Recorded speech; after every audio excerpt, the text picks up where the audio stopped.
It was a average day, I'd say, for some of the American men. The other day, I think Fritz going down to Shebach, and I got to talk about his name also because I'm getting flack for that, and it's just I feel like I have a problem saying it. I'm not good at it. I feel intimidated by it. I'll get to that in a second. But Taylor Fritz is going to want to put up a big result, right? He had opportunities in Indian Wells, Miami. Obviously, he's won Indian Wells before. This is a surface he likes. Miami was playing quicker this year.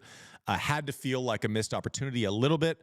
Now goes to the clay. He's good on clay. He made the semifinals of Monte-Carlo last year. Has those points coming off. So he's 13 in the world.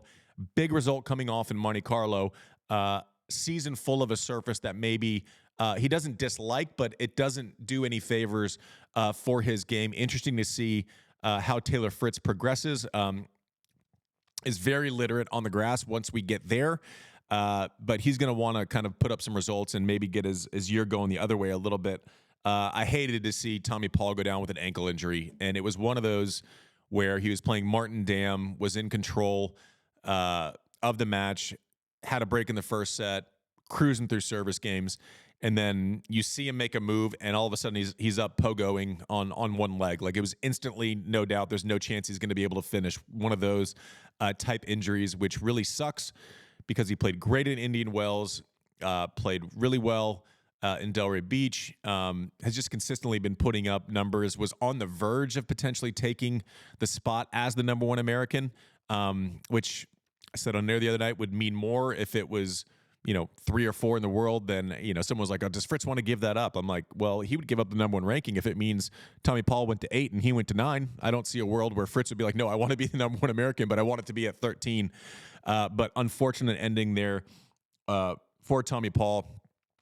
This next little observation, I hate making it because I love Frances Tiafoe. I think he offers so much to the game. I love watching him. Who doesn't? I feel like he's searching a bit right now. I feel like when you're not confident and you haven't had the results, which I think he's batting about 500 or maybe just under since the U.S. Open last year when he made quarters and lost to Shelton.